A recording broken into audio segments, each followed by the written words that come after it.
今年全球的经济跟市场发展可以说是峰回路转，包含利率在转折、货币在重估，而各国的债务跟政策也牵动着2026年的走向。有些原本被视为是避风港的资产开始出现新的不确定性，而过去被忽略的市场反而悄悄展现韧性。当投资版图重新的洗牌，谁会在下一阶段脱颖而出？又有哪些风险正在暗潮汹涌？请看我们的关键对话。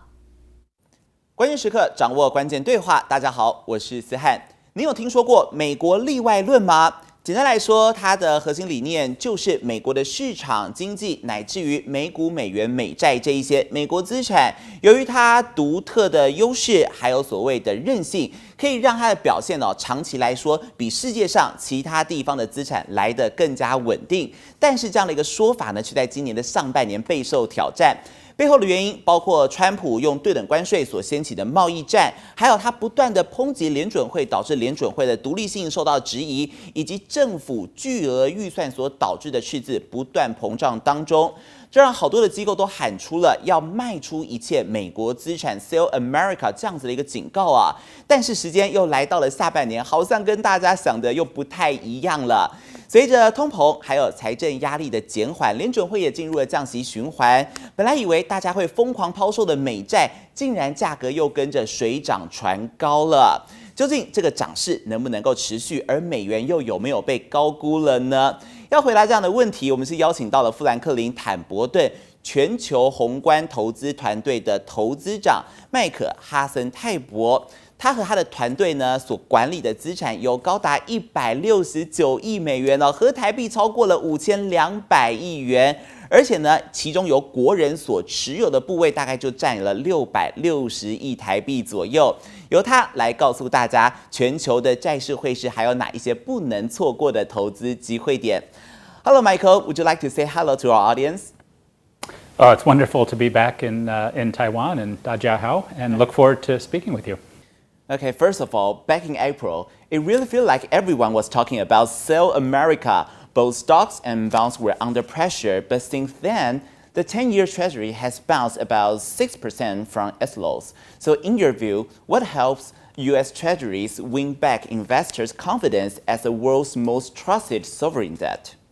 Well, I think it probably had more to do with the growing view that the Fed would be cutting rates over the course of the next 12 months, and so that gave some support to the bond market. But interestingly also, the dollar has continued to be under pressure as foreigners are reevaluating how much capital they want to put into the dollar, and people in the U.S. are now looking to expand more broadly outside of the U.S. So the concern probably going forward is beyond the Fed rate cuts, how much fiscal pressure, how much, because of our big deficits, will it put upward pressure on longer-term interest rates? And that's an open question. But normally, U.S. stocks and treasuries move in opposite direction. That's why treasuries are seen as a classic safe haven asset. But in the second half of this year, while the stock market kept hitting new highs, treasury price also stayed very strong. So how do you see the role of U.S. Treasuries as a hedge in investors' portfolio right now? Well, I think it's part of a broad portfolio to have some exposure, but 2022 also taught us that those correlations can break apart. And in fact, both risk markets and treasuries lost money during that period. So it's not a certainty that they will move in opposite directions, especially if there's concern about a risk premium because the U.S. is just borrowing too much money and its debts are too large. So I think there are other ways to look for safe havens. Japan, I think, is an excellent example. We've seen numerous periods where there's a shock to risk markets and the Japanese yen performs quite well. It's largely undervalued by most accounts. I just came from Tokyo yesterday, and clearly as an American, it's very cheap because the yen is so weak, but there's also a lot of very good fundamentals. Japan is finally coming to its own. After decades of really treading water, politically, economically, it is now incredibly more relevant. Growth is stronger, inflation is finally happening, they've broken the deflationary liquidity trap, so there's a lot of reasons to be optimistic, and from a global macro perspective, it often does provide a safe haven to those risk events. Well, I think the Eurozone is quite exciting right now in the sense that For the first time since 1945, Europe is really pushing and being pushed to have military self-reliance. The US has pulled back and said you have to spend it. Europe is quite concerned about the aggressions from Russia. And so there is a big move for, particularly led by Germany, to spend a very large sum of money. So they will need to raise that money. They have very low debt to begin with, so they have a room to do it.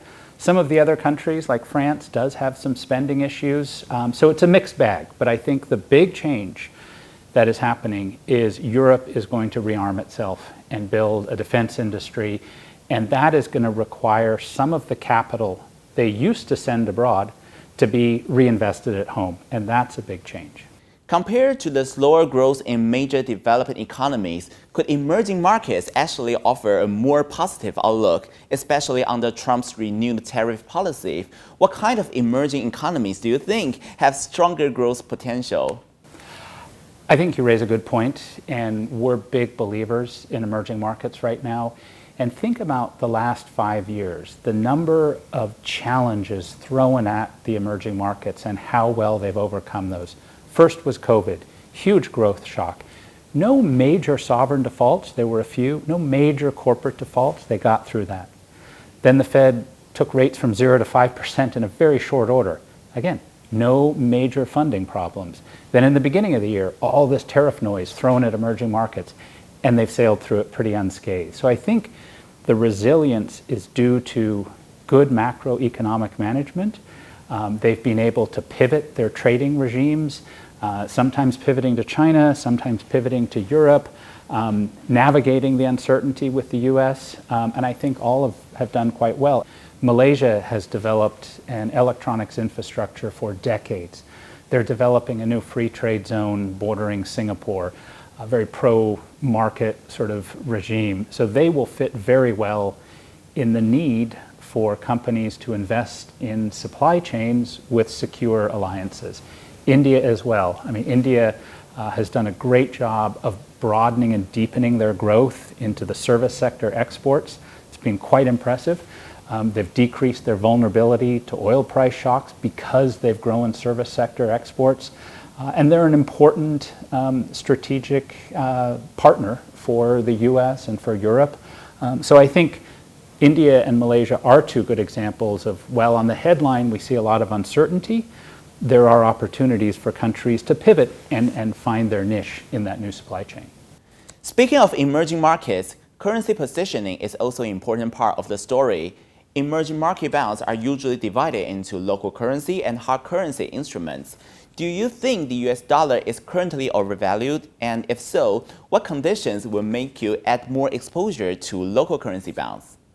So it's a combination of multiple factors. One is the high carry that a lot of local currencies offer. That's attractive.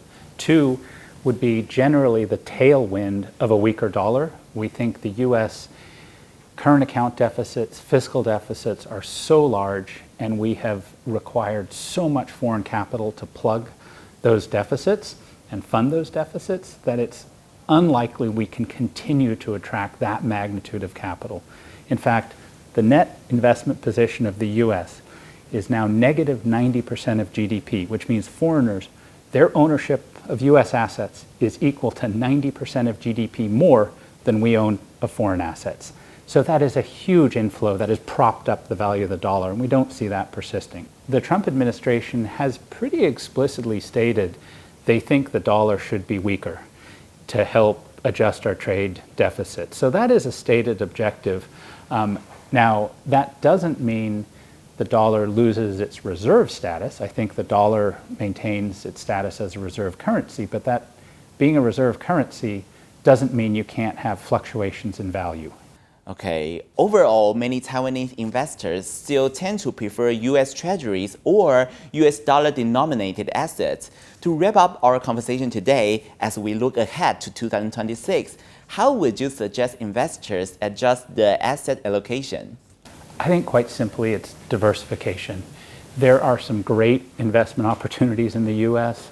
US Treasuries are part of that portfolio construction, but people need to be diversified and look for broadening of opportunities. Even if the US market is in good shape, it's not the only place that offers value. So we really encourage people to think in a more global perspective. And I think in Taiwan is a very globalized economy. People are very familiar with that. So it's kind of natural extension of what people already feel in their daily lives. Thank you, Michael. That's impressive. And thanks for your time.